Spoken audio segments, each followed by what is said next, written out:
and cream Copycat, certain franchise, but better, drop cookies. So what are drop cookies? They are not your shaped with a cookie cutter cookies, highly decorated sugar cookies. They are just literally, you scoop them or you pull them off and you measure them, you roll them into a ball, you set them on a cookie sheet, and you bake them. So they mostly turn into circles. Sometimes they're a little lumpy and they turn into different shapes. However, drop cookies are literally that. You could use a couple tablespoons, pop them onto your tray, but you scoop and drop.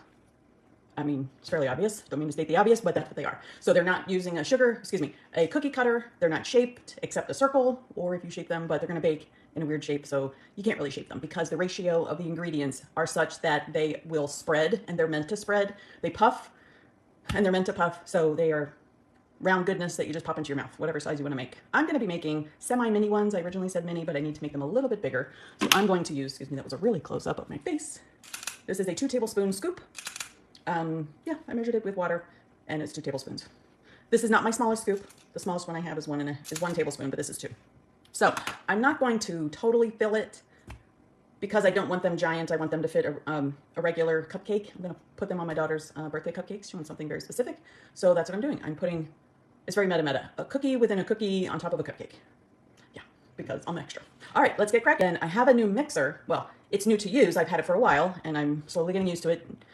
Trying to wean myself from my KitchenAid because it's not really conducive. The KitchenAid is not conducive to looking down at my work surface so you can see what's going on and see how the textures change. So I'm going to use my Bosch mixer, which is very powerful. If you're used to a KitchenAid, except your KitchenAid dies, then I would certainly make the investment.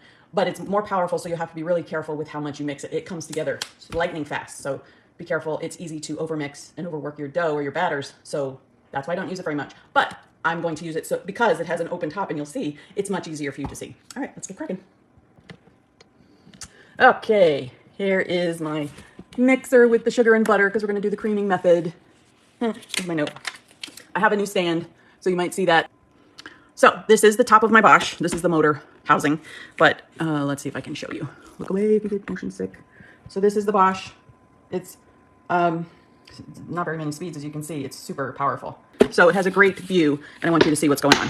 It's more important for you to see what's going on, and I know how to regulate it so that I don't overwork it. However, this is a drop cookie. The ingredients are such that the ratios are much softer than, say, a sugar cookie or something that needs structure to it. So there's a bit more butter and sugar in here compared to flour. So, and again, I'll give you the ingredients list and the measurements, but it's a creaming method. It's a drop cookie, which has no shape to it except it's round, or if you misshape it, it's lumpy. It's fine. Shape is less important than texture, which is nice and soft and chewy sometimes, but and it's a little bit thicker, so you will get a softer center, but the flavor is also key. So let's get cracking. So I have in here, and I want to talk a little bit about this, which bugs me about shrinkonomics that's happening. So I have my butter and sugar already in here, and we've talked about mise en place before. Now this is 221 grams of butter, salted butter. I tend to use salted butter in my really sweet cookie recipes because unsalted butter, you do regulate the amount of salt. However, I want the salt because I don't want the super sweet cookie. So that's about that, but that's not what I wanted to talk about. The size, 221 grams is a very odd amount. You're saying, Beb, why is 221 grams? That's pretty random. Well, if you look, this is literally 2 sticks of butter, but I'm using this in particular, so I want to see how it changes my consistency. But it's supposed to be on the package. It says 113 grams per stick net weight. It depends on the butter you buy. You don't get what's actually written on the package anymore. Now, you could have, if you get American butter, there's more water content in there. It will evaporate, so that's why you're left with less fatty butter, as opposed to European butter is more fat. And it's more true to the actual net weight amount because of the water content, and it doesn't evaporate. However, no matter what you buy anymore, the packages are getting smaller, and the price is getting higher. So somebody please explain that to me. The only thing I can think of is shrinkonomics, and they're doing it in small increments so you don't notice. Like this should have been 113 times 2 is 226, right? This should have been 5 grams more of butter when I started, but it only measured 221 grams. So little by little, they're adding more water to the butter so that you may get the same amount of net weight in the package, but you don't actually get that amount. So you can't just take off the paper, slap it into your mixing bowl, and call it 226 grams. No. You have to measure it because now you have to add part of a 3rd stick because they've shrunk the amount that's actually in there. So this is a problem. I don't want to get into politics, but this is a problem with FDA requirements for labels, and then it's politicians, and then it's other businesses cutting corners. That's all I'll say about that. But that's why I advocate measuring your ingredients in grams so that you know exactly what's going in here. Now, If you prefer brands, it might be a little bit more costly. If you sell your cookies or sell your baked goods, make sure you include that increase in your pricing. So this does affect my pricing. Now, just be mindful of all of the ingredients. Flour does it, sugar does it, every packaging is doing it. Butter is the most obvious one to me because butter's in everything, unless you use oil. But I don't use oil in my cookies because that would really change it. But if you're using butter in your recipes, make sure you weigh it out, because you'll find over time, and just this year, and it started a little bit last year, they're changing the amount that's in the package. So don't go by what's written on the package because it's wrong. I will bet 99% of the things that you look at on the package are not going to be the amount that's actually in there. So be mindful of that. All right, I'll get off my soapbox and let's bake. That's what I'm going to say about that. So this is the creaming method. We're creaming the butter and sugar together. So I have 221 grams of salted butter. This is not room temp. It's getting there, but it's a little humid today, so I had to compensate for that. And I have 321 grams of granulated sugar. It's not the swerve or low fat or low sugar or anything. It's regular sugar, refined sugar. And then I also have 169 grams of heavy whipping cream, also with 10 grams of vanilla. This is for my family, so I use a really good one. I use a really good vanilla anyway for everything, but I make sure that it's a little bit extra for my family. All right, 390 grams of all-purpose flour plus 130 grams of all-purpose flour. You may not need all of this, the extra, it's almost 1 cup. Well, it depends which measuring cup you use, but you will need this full amount. And I put this in separate so that I can test, and I'll tell you later what I'm looking for. But again, you're adjusting for ambient temperatures and conditions. It's more humid today. If it's drier, you'll need less. If it's more humid, you might need more. It depends, again, on how much water's in your butter. So I go with measuring it by grams, as you all well know. So, also in this amount, separately is, and I put it all together, 9 grams of baking powder, 5 grams of baking soda, and 2 grams of salt. Now I did compensate for the salted butter, but just because I have a little bit extra salt in my butter and in my measurement does not mean my cookie's gonna be salt. Again, salt counteracts sweetness. It's just going to make my cookie less sickly sweet. My daughter does not like sickly sweet, and if I'm gonna test it, I'm not gonna eat sickly sweet. If you like sickly sweet, then use unsalted butter. It's totally up to you. And I also have 6 full-size, not double stuff, Oreo cookies that are crushed because I'm making, or chopped, because I'm making smaller cookies. I made the Oreos a bit smaller. It's up to you. No judgment. You can stick it right into your batter, but it's going to be a little bit different. So I'm going to mix that in at the end, but almost at the end, where I don't even mix it but 2 or 3 times on this particular mixer because it's powerful and because I don't want gray cookies. The dark of the Oreos will make your batter gray if you mix it too much. Now, if you're going for gray cookies, go for it. Mix it in with flour. But I don't want great cookies. I could, and I might do that and show you what happens when it mixes too much so that you can avoid it. You can even fold it in at the end, or you can just stick cut them into quarters and just literally pop it into your cookie once it's on the cookie sheet. Totally up to you. Cookie sheet. I have 3, you can't see this, 3/4 size with parchment lined. I have 1 with parchment, 1 without parchment, because I want to come back at the second part and show you how they baked up and how I take them off the tray, because parchment does make a difference. But again, I'm just showing you the different conditions. This is the cover for my mixer. I may or may not use it. Probably not, because I want you to see what's happening. Now, I'm gonna raise this a little bit. Whoopsie, sorry. So you can see the whole picture, not just the center, but I want you to pay attention to what's going on. Pay attention to what's going on the side, and that's where you'll see the batter mixing coming together. But again, I have my 221 grams of salted butter and 321 grams of sugar, regular granulated sugar. Now, I will pop this on, because sometimes it hops out, and I don't want it to go everywhere. So I'm gonna put it on 1 to begin with. This is just this mixer. You don't need to pay attention to that if you have a KitchenAid. What I'm looking for is, I've heated my oven to 350, lined my parchment, I have everything in place on a stand mixer. I'm beating together my butter and sugar. Then I'm gonna add my whipping cream and vanilla a little bit at a time, and I'm gonna beat this until it's smooth. So the first part, I'm beating together the butter and sugar until they're combined. The butter will get softer because of the friction of the mixing parts, and that's what we want. All right, enough yap. Here we go. Now this is a bit, I would put the butter at room temperature for your KitchenAid so that it doesn't make your your motor overwork. This is why I put the lid on. So what I want to do is fully combine the sugar. Right now it's just coated, but I want to make sure this is fully combined. So I'm going to go a little longer. I could turn it up, but that's going to whip the butter, and I don't necessarily want air in my butter, because that will make for a fluffy cookie, but then it'll deflate once the heat stops. So just be mindful of that. This is not moving a whole lot, and it's pretty soft. It's well combined. I don't see any sugar sitting on top of the butter, and that's what you want. Now, it's hard to see, but this has a scraper as well as the beaters that go sideways. This is fast becoming one of my favorites. It's a learning curve because it's super powerful. So I'm mixing it on low, which is about a 3 on your KitchenAid. And it's not taking it out, so that's fine.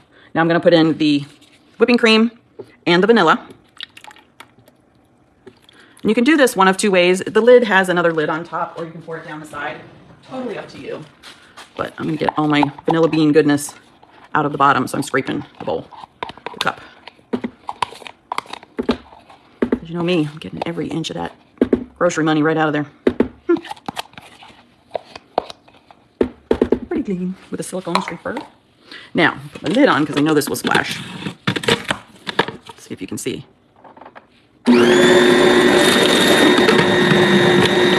This is on low and it splashes. It's just the nature of this beast because it's a wider bowl as opposed to a tall bowl like the KitchenAid. So that is looking pretty combined. And that's what I want to do. Beat it until it's smooth. So I have to go a little bit longer. And I want to make sure this is, to me, this is definitely lumpy. Because my butter is a little bit colder, I want to beat this a little more. But not on high. Because again, you'll start whipping your butter and your cream. And the cream will start to make butter. Using it on low, which is about a 3 on your KitchenAid. If you were using the paddle. Now this is quickly coming together to be smooth. And I don't know if you can hear the sugar scraping against the bowl. Yeah, and it's getting softer. That's what we want. Now this will not be as quick in your KitchenAid, but this Bosch is stronger, so that's why it comes together really quick. Another reason I like it, but because it also scrapes the bowl pretty well. I'm just scraping this so I can show you. So this is fairly soft. I would not call this smooth, but we'll get there. I'm gonna give it a little bit longer because I want you to see how it changes. And this is gonna happen fairly quickly. I hope you do not see a shine off my lid.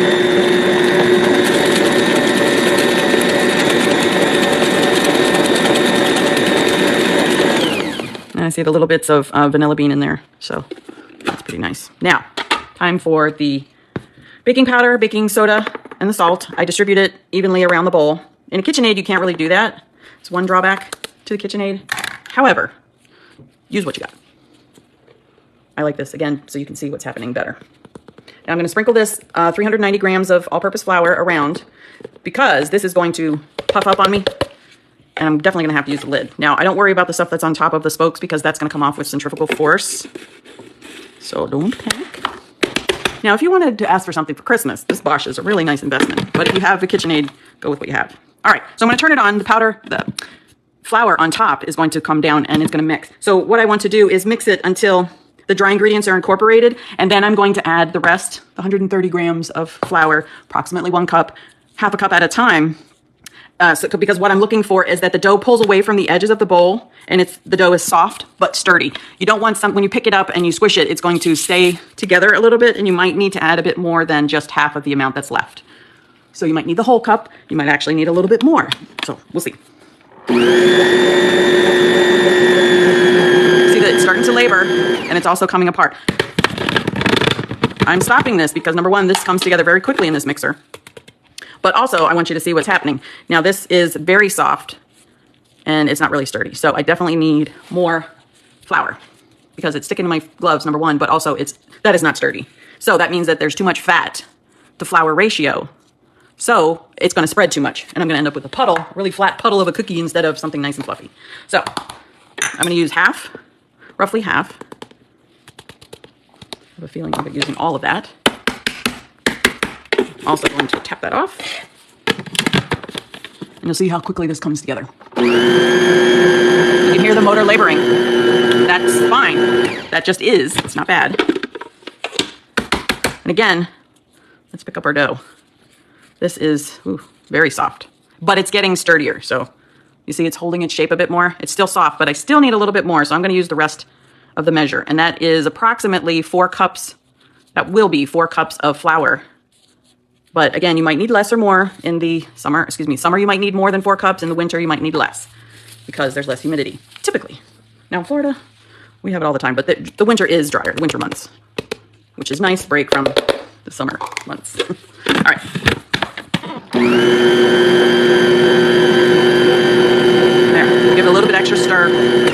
But that's how quickly this comes together. And this is quite sturdy. I'm very happy with this. See, when I pop it off of my finger, it stays together. So this is what we're looking for. It's sturdy, yet soft. Sturdy means it stays together mostly. So then I can scoop it and roll it. And I'm scooping it to get the same measurements, but I'm rolling it. And the more I touch it, the more softer it's going to get. So I might have to pop it in the freezer for a little bit. Now I'm going to add a little bit more dry, although there is American buttercream inside of Oreos, in case you didn't know, which will affect the consistency and sturdiness of the dough. So we'll see how much sturdier it's going to be. But I'm not going to mix it too much. I might, just to show you that it'll get gray, but because of what I'm doing, doesn't matter if it's black or gray, and I might bury it in buttercream. However, and it's a nice soft cookie. How much you underdo it is totally up to you. I do not like super underdone centers. To me, they seem raw, but do you. You only need to cook flour for 5 minutes to remove the bacteria, which we've talked about before. However, that's a personal preference for your cookies and your clients. Now, if you have a certain demographic that's older or younger, their immune systems are not able to handle more raw ingredients or less cooked ingredients, so be mindful of that. So I'm just popping them in real quick. I mean, it has a nice distribution of the cookie dough. Hope you can see that. So it's also fairly sturdy. I will pop it into the freezer for a few minutes before I scoop it. If you've scooped them before, I'm literally going to take this in, scoop it, clean it off so it's the same, push it down, and scoop it. And that's what I'm going to put on my tray. So this does scoop really well, but the longer it sits out, the more softer it's going to get, and I'm not going to be able to release it from my scoop. But this is the dough you're looking for. It left only a very little bit.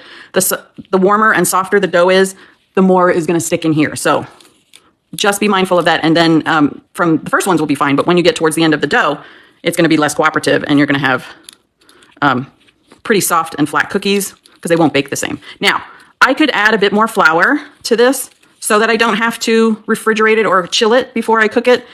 But that's going to change the flavor, and it's going to be, because I altered the salt to combat the sweetness, if I add more flour, that's going to be a fairly boring cookie. So I would rather chill it before I scoop it than add more flour at this point. So be mindful of that. And you know me, broken record, I'm always saying be mindful of your conditions, but this is the reason I do what I do, because I want you to think about what's happening here. Oh, I have to take it off. Oh, can't move it. Be mindful of your conditions when you're making everything. Boy, this is really strong.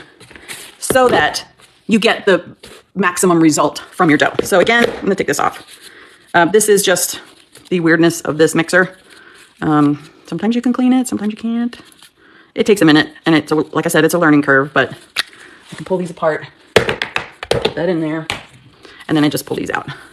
So again, this is pretty good, but the more it sits, because it's warm in here, even with my air conditioning on, it's not gonna be nice. By the end of the scooping, the end of the bowl of dough, it's not gonna be that nice. So this is a really nice, sturdy dough, and that's what we're looking for, but again, it's getting soft because it's sticking to the bowl, and I gotta put it in the freezer.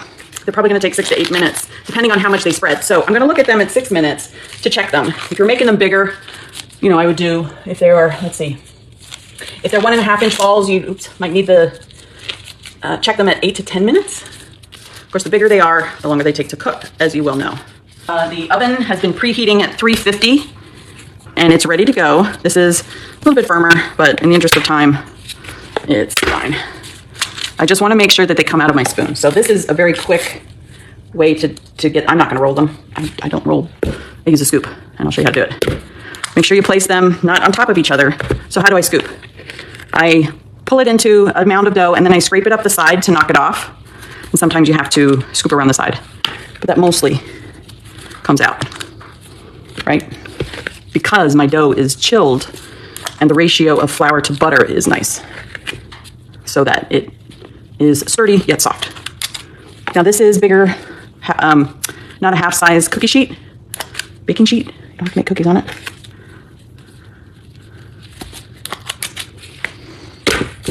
You can bake whatever you want. I want the flat sides because I want to be able to scoop them off the parchment and off of the no parchment sheet without breaking them. Now the ones on the parchment will release better, should release better than the ones not on parchment. Okay, move that. Now, because I smashed that one, I have to smash all of them. I'm just tapping them a little bit. This helps them bake a little quicker, but it's gonna give you still soft insides. Now, if I left them taller, this one is taller than this I smashed. This is going to have a softer inside because it's a mound and it takes a while for the heat to get through the center. So for consistency's sake, I'm making them all the same. To get an even product, make sure you're consistent, right? I'm gonna need a third tray. So I will, I'm gonna put these in the fridge, because I'm not gonna dirty another tray. And I wanted to show you the difference between the ones that were frozen longer and the ones that were not. So I'm just scooping them. Because I'm talking, I'm not concentrating on what I'm doing, so it's taking a bit longer. But scooping and putting it on there is really the quickest way to do this. I got time to use 2 tablespoons and peel them off. But it also, your dough has to be the right consistency in order to come out. See, this is getting warmer, so it's starting to coat the scoop, which means it's not releasing. Then I can tell, and it takes more time to get it out. So I can tell that my dough is warming up, therefore it's sticking to my scoop.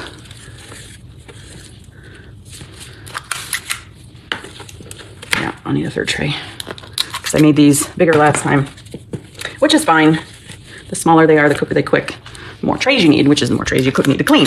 Now, these hopefully won't spread that much, but I don't want them on top of each other, but I also don't want them too far apart because I'm going to run out of room in the perimeter. All right, let's pop these bad boys in the oven.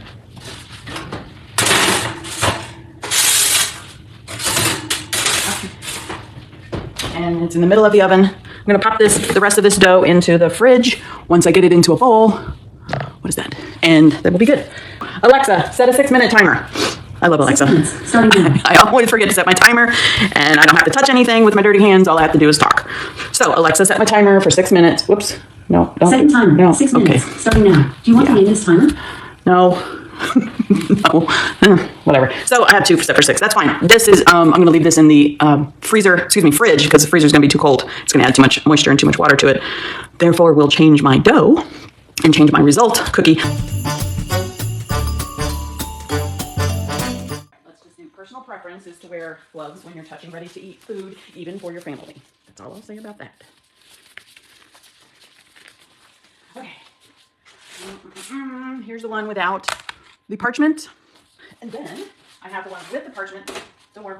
Now these were on the top shelf, so they are a little bit more done. You can see the caramelization on this side because that's where my hot spot is in my pan. I forgot to turn it in my oven. I forgot to turn it around so that it wouldn't get dark on top. But I want to show you what happens when, number 1, you have a hot spot and you don't babysit your products. But 2, the finished product in the middle looks great and over here is fine. But they are a little overdone because of residual baking. Now, we like them this way, but it's totally up to you. Residual baking is when they're taken out of the oven, they're still cooking because the pan is still hot. Now, I'm going to remove these to stop the cooking. So I'm taking the sheets off of the pan. I want them to stop cooking pretty quick. So now they're off of the heat source. They're fine. So why do we use parchment? Oh, let me show you. Because they're going to be harder to get off of this here pan. They cook beautifully. This, again, was the hot spot. Over in my left corner is my hot spot. Left rear corner. So how am I going to get these off? To avoid scratching your pans, it's best not to use metal on metal. Sometimes you can't avoid it because these are stuck pretty well. So I'm going to push down to go under the cookie. So I push down to go under it. If I don't, it's just going to knock it off. Well, this is a bad example, but it's not going to do much. So push down and go underneath. You can even turn it over and get a better grip under your cookie.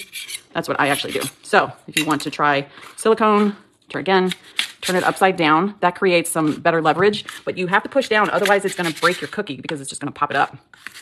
Now these have cooled a little bit. And again, it's less, if you use parchment, it's less cleanup you have to do. You still have to wipe it, but it won't be stuck like some of this is. Now let's test it. I want to get a really fat one.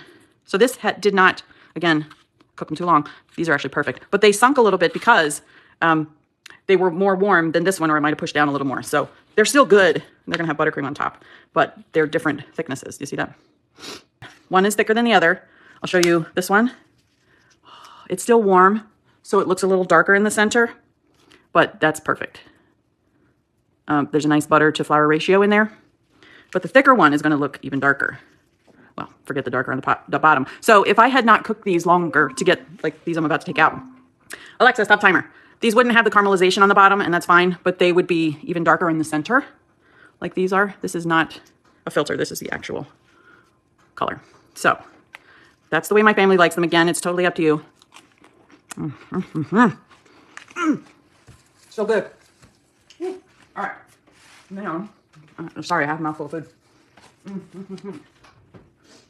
Now these are at the 6-minute mark. Oopsie. So I'm going to show you.